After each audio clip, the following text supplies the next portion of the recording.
ଟିହିଙ୍କା 8 ଦିନ ହବ ଟିହିଙ୍କାଇବାରେ ଲାଗିଛି। ଦିନ ରାତି ଖାଲି ସ୍ୱପ୍ନରେ ବିଭୋର ହେଉଛି। କେମିତି ଭୁବନେଶ୍ୱର ଯିବ, ସେଠାରେ କାମ କରିବ କି କୋଉଠି ଚାକିରି କରିବ? କେତେ ଦିନ ଆଉ ପାଣିକି ଚାହିଁ ଚାହିଁ ଭାଗ ଚାଷକୁ ଚାହିଁଥିବ। ବର୍ଷା ତ ଠିକରେ ହେଉନାହିଁ, ଫସଲ ହେବ କେମିତି? ଟିହିଙ୍କା ଭୁବନେଶ୍ୱର ଯିବା କଥା ଶୁଣି ସୁଶୀଳା ଆଖିରେ ନିଦ ନାହିଁ। ଟିହିଙ୍କା ତ ଶ୍ରୀ ଅକ୍ଷର ବିବର୍ଜିତ, ପୁଣି ମଫସଲିଆ ଲୋକ। ସେଠାରେ ଯଦି କିଛି ଅସୁବିଧା ହେବ କିଏ ତା କଥା ବୁଝିବ? ଟିହିଙ୍କାର ଏକା ଜିଦ୍, ସେ ଭୁବନେଶ୍ୱରରେ କାମ କରିବ। ଟ୍ରେନ୍ ତ ଯାଉଛି ଆସୁଛି, ସବୁଦିନ ଯିବ ଆସିବ। ଏତେ ଡର କାହାକୁ? ସେ କ'ଣ ଏକା ଯାଉଛି ଯେ ଡର? ତା ସହିତ ରାମ, ଦାମ, ଗୋପାଳ, ମଧୁହରି ତ ପୁଣି କାମ କରି ସେଠାରେ ଅଛନ୍ତି।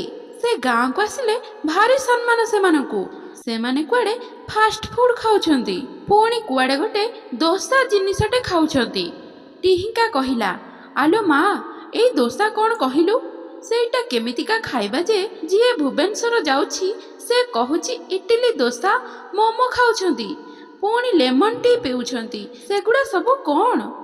ସୁଶୀଳା ତ ଗାଁ ଛଡ଼ା କିଛି ବି ଦେଖିନି। ସେ ଏହି ନାଁ ଗୁଡ଼ା ଶୁଣି ସେ ବହେ ହସିଲା। କହିଲା, ଇଏ ଖାଲି ବାପା, ତୁମେ ସେଠି କାମକୁ ଗଲେ ନା ମୋ ପାଇଁ ଗୋଟେ ମୋମୋ ଆଣିବ, ନହେଲେ ତୁମ ସହିତ ମୋର କଟି। ହଁ ଲୋ ହଁ, ତୁ ପରା ମୋର ଗୋଟାଏ ବୋଲି ଭାରିଯା, ତୋ ପାଇଁ ମୋମୋ ଆଣିବି ଗାମୁଛାରେ ବାନ୍ଧି ଆସିଲେ, ଏକାଠି ଖାଇବା। ସୁଶୀଳା ମସ୍ତ ବଡ଼ ହଁଟାଏ ମାରି କହିଲା, ବୁଝିଲ, ଖାଲି ବାପା। ପୁଣି ସେ ନୁଖୁରା କହୁଥିଲା, ଭୁବନେଶ୍ୱରରେ କୁଆଡ଼େ ଦୋସା ମିଳୁଛି, ସେଗୁଡ଼ା କ'ଣ କିଲୋ? ସେଗୁଡ଼ା କ'ଣ ହେବ? ଦେଖିଛି ନା ଖାଇଛି ଯେ ତତେ କହିବି, ତୁ ତ ଯୋଉଠି ମୁଁ ତ ସେଇଠି। ମୁଁ ଗଲେ ତୋ ପାଇଁ ସେଇଥିରୁ ଗୋଟାଏ ଆଣିବି। ସୁଶୀଳା ମନ କୁଣ୍ଢେ ମୋଟ ହୋଇଗଲା। ଭାରି ଗେହ୍ଲେଇ ହୋଇ କହିଲା, ହେଇଟି, ଖାଲି ବାପା ସିଆଡ଼େ ଗଲେ ଝିଅଗୁଡ଼ା ଶାଢ଼ୀ ପିନ୍ଧୁନାହାନ୍ତି, କ'ଣ ଜିନ୍ସ ବୋଲି ଗୋଟେ ଅଣ୍ଡିରା ପ୍ୟାଣ୍ଟ ପିନ୍ଧୁଛନ୍ତି। ତାଙ୍କ ଆଡ଼େ ଜମାରୁ ଚାହିଁବନି ଟି। ଟିହିଙ୍କା ହଁ ମାରିଲା। ରବିବାର ସକାଳୁ ଟ୍ରେନରେ ବସି ଚାଲିଲା ଭୁବନେଶ୍ୱର। ଷ୍ଟେସନରେ ଲୋକ ଗହଳି ଦେଖି ତାକୁ ଲାଗିଲା ଏଠାରେ ଗୋଟାଏ ଯାତ୍ରା ଫାତ୍ରା ହେଉଛି ବୋଧେ। ଆଗରୁ ସେ କେବେ ଆସିନି। କ'ଣ କରିବ, ସାଥୀ ଲୋକଙ୍କ ସହିତ କାମକୁ ଗଲା। ବଡ଼ ବଡ଼ କୋଠା ଦେଖି ତାକୁ ଆବାକାବା ଲାଗୁଥାଏ। ସେଇ କୋଠାରେ ବାଲି ସିମେଣ୍ଟ କାମ। ଦିନଯାକ ପରିଶ୍ରମ କରି 500 ଟଙ୍କା ଧରିଲା। ଟିହିଙ୍କା 4ଟା 9 ବାଜୁଣୁ ଛୁଟି, ପୁଣି 6ଟାରେ ଟ୍ରେନ୍ ଧରି ଘରକୁ ଫେରିବାକୁ ପଡ଼ିବ। ସୁଶୀଳା କହୁଥିଲା, ରାଜଧାନୀରେ କୁଆଡ଼େ ଜିନ୍ସ ପିନ୍ଧା ଝିଅଗୁଡ଼ା ଯାଦୁ ଜାଣିଛନ୍ତି। ସେ ଝିଅଗୁଡ଼ାକୁ ଦେଖି ତାଟକା ହୋଇଗଲା। ଏଗୁଡ଼ା ନୀଳ ପ୍ୟାଣ୍ଟ ପିନ୍ଧି ଓଟଙ୍କ ଭଳି ଚାଲୁଛନ୍ତି, ଏମାନେ କୁଆଡ଼େ ଯାଦୁ ଜାଣିଛନ୍ତି। ସିଆଡ଼େ ନଜର ନ ଦେଇ ଟିହିଙ୍କା ଷ୍ଟେସନ ପାଖରେ ଥିବା ଗୋଟେ ହୋଟେଲକୁ ଯାଇ କହିଲା, ଭାଇ, ଯୋଡ଼େ ଦୋସା ଆଉ 4ଟା ମୋମୋ ଦିଅ, ଘରକୁ ନେବି। ଦୋକାନୀ କହିଲା, 300 ଦିଅ, ଆଉ ଏହିଠି ଛିଡ଼ା ହୁଅ। 300? ପୁଣି ତା ମୁଣ୍ଡ ଘୁରେଇବାକୁ ଲାଗିଲା। ମଜୁରୀ 500, 2ଟା ଦୋସା, 4ଟା ମୋମୋ, ମିଶିକି 300। ଖାଲି ମା ସୁଶୀଳା କହିଛି, ଗୋଟିଏ ବୋଲି ସ୍ତ୍ରୀ, ଯଦି ସେ ଏଇ ଦୋସା କି ମୋମୋ ଖାଇଲେ ପୁରା ମା ହୋଇଯିବ। 300 ଗଲେ ଯାଉ ପଛେ, ଗୋଟିଏ ବୋଲି ସ୍ତ୍ରୀ, ତାର ଇଚ୍ଛା ପୂରଣ ହେଉ। 300 ଦେଇ ଟିହିଙ୍କା ଅପେକ୍ଷା କଲା। ଦୋକାନୀ 2ଟା ପୁଡ଼ିଆ ଦେଲା। ତାକୁ ଗାମୁଛାରେ ବାନ୍ଧି ଟ୍ରେନ୍ ପାଖକୁ ଧଇଁ ସଇଁ ହୋଇ ଧାଇଁଲା। ଟ୍ରେନ୍ ଛାଡ଼ିବା ପରେ ତାକୁ ଲାଗିଲା ଯେମିତି ଏଇଟା ଶଗଡ଼ ଭଳି ଚାଲୁଛି। ସୁଶୀଳା ଅନେଇଥିବ ଦୋସା ଖାଇବ ବୋଲି। ଟ୍ରେନ୍ଟା ଏମିତି ଚାଲୁଛି। ଯାହା ହେଉ, ରାତି 8ଟାରେ ସେ ଘରେ ପହଞ୍ଚିଲା।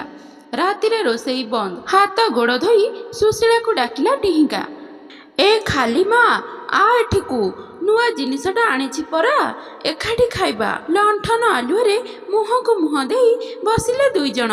ଝିଣ୍ଟିକା ବଡ଼ ଯତ୍ନରେ ପୁଡ଼ିଆ 2ଟା ଖୋଲିଦେଲା। ଆଉ ତାକୁ ଦେଖିବା ମାତ୍ରେ ସୁଶୀଳା ହେଁ ହେଁ ହୋଇ ହସିବାକୁ ଲାଗିଲା। ଆଉ ଏମିତି ହସି ହସି ତଳେ ବି ଗଡ଼ିଗଲା। ନା ହସ ବନ୍ଦ ହେଉଥିଲା, ନା କିଛି କହୁଥିଲା। ତାକୁ ଦେଖି ଟିହିଙ୍କା ବି ହସୁଥିଲା। ସୁଶୀଳା କେତେ ପରେ କହିଲା, ହେଇଟି, ଖାଲି ବାପା, ସରୁ ଚକୁଳି ଗୁଡ଼ାକ ଆଣି ମୋତେ କହୁଛ ଦୋସା। ପୁଣି ହସିଲା। ଆଉ ମଣ୍ଡା ପିଠା ଗୁଡ଼ା ଆଣି ମୋତେ କହୁଛ ମୋମୋ। ଭଲ କରି ଟିହିଙ୍କା ଦେଖିଲା ପୁଡ଼ିଆକୁ, ଆଉ କହିଲା, ଆଲୋ ଖାଲି ମା, ସତଲୋ, ତୋର ସରୁ ଚକୁଳିକୁ ଏଗୁଡ଼ା କହୁଛନ୍ତି ଦୋସା, ଆଉ ଏ ମଣ୍ଡା ପିଠାକୁ ମୋମୋ। ଦୁହେଁ ଖୁବ୍ ଜୋରରେ ହସିବାକୁ ଲାଗିଲେ। ହସି ହସି ଗଡ଼ି ଯାଉଥାନ୍ତି। ଆରେ ଆରେ ଏଡ଼େ ବୋକା, ଏ ଭୁବନେଶ୍ୱର ଲୋକ ଘରେ ସରୁ ଚକୁଳି ଖାଉନାହାନ୍ତି, ଦୋକାନରେ ସରୁ ଚକୁଳି ଖାଇ କହୁଛନ୍ତି ଦୋସା ଖାଇଛୁ। ଦୋସା ଆଉ ମଣ୍ଡା ପିଠାକୁ କହୁଛନ୍ତି ମୋମୋ, କହିଲା ସୁଶୀଳା। ଟିହିଙ୍କା କହିଲା, ହଁ ଲୋ, ଏଗୁଡ଼ା ସହରୀ ପାଠ। ପୁଣି ହସ। ବୁଝିଲୁ ନା, ଇଂରେଜୀ ମାନେ କାହିଁ କେତେବେଳୁ ଦେଶ ଛାଡ଼ିଗଲେଣି। ଗାନ୍ଧୀ ବୁଢ଼ା ଠେଙ୍ଗାକୁ ଡରିଗଲେ ସିନା ଏ ଲୋକଗୁଡ଼ା ଇଂରେଜୀ ହେବେ ହେବେ ବୋଲି ହୋଇପାରୁନାହାନ୍ତି। ଆଉ ଗୋଟେ କଥା କହିବି, କାନ ଦେଖା, ଚୁପ୍ କିନା କହିଦେବି। ଏ କାନକୁ ଦି କାନ କରିବୁନି ଟି, କହିଲା ଟିହିଙ୍କା। ସୁଶୀଳା କାନଟାକୁ ଟିହିଙ୍କା ପାଟି ପାଖକୁ ନେଇଗଲା। ଟିହିଙ୍କା କହିଲା, ଶୁଣିଲୁଣି, ସେଠି ବାପା ନାହାନ୍ତି କି ଛୁଆମାନଙ୍କର ମା ନାହାନ୍ତି। ଆଲୋ ଏ ମୋ ମା ଲୋ, କୁଆଡ଼େ ଗଲେ? ଧୀରେ ଧୀରେ, କିଏ ଶୁଣିବଟି? ଗାଁରୁ ସହରକୁ ଗଲେ ବାପା ମାଆଙ୍କୁ ମାରି ଦେଉଛନ୍ତି, କହିଲା ଟିହିଙ୍କା। ଛାତିରେ ଛେପ ପକାଇଦେଲା ସୁଶୀଳା। କହିଲା, ସେତିକି ଥାଉ, ଆଉ ସେ ଭୁବନେଶ୍ୱର ନାଁ ଧରିଲେ ହେଇଟି ମୋ ଚଣ୍ଡୀ ରୂପ କାଢ଼ିବି। ଟିହିଙ୍କା କହିଲା, ନାଇଁ ନାଇଁ, ସେଠାରେ ନା ବାପା ମାଆଙ୍କୁ ମାରିଦେଇ ନୂଆ ନାଁ ଦେଉଛନ୍ତି। ବାପା ମାଆଙ୍କୁ ଡାଡ଼ି ଆଉ ମାଆକୁ ମମି। ନାଇଁ ଖାଲି ବାପା, ମୋ କୋଳ ଖାଲି ଥାଉ ପଛେ ମୋ ଡାଡ଼ି ଦରକାର ନାହିଁ, ମୋର ବା କି ବାପା ଦରକାର। ଦୁହେଁ ପୁଣି ହସି ଉଠିଲେ। ତ ଶ୍ରୋତା ବନ୍ଧୁମାନେ, ଆଶା କରୁଛି ଆଜିର ଏହି କାହାଣୀଟି ଆପଣଙ୍କୁ ନିଶ୍ଚିନ୍ତ ପସନ୍ଦ ଆସିଥିବ। ଆଉ ପସନ୍ଦ ଆସିଥିଲେ ଭିଡ଼ିଓଟିକୁ ଲାଇକ୍, ସେୟାର ଆଉ ଚ୍ୟାନେଲକୁ ସବସ୍କ୍ରାଇବ୍ କରିବାକୁ ବିଲକୁଲ ବି ଭୁଲନ୍ତୁ ନାହିଁ। ତେବେ ଆଜି ପାଇଁ ରହୁଛି, ବାଏ। ପୁଣି ଦେଖା ହେବ ଆଉ ଏକ ସୁନ୍ଦର କାହାଣୀ ସହିତ ଆଉ ଏକ ନୂଆ ଭିଡ଼ିଓରେ। ଧନ୍ୟବାଦ।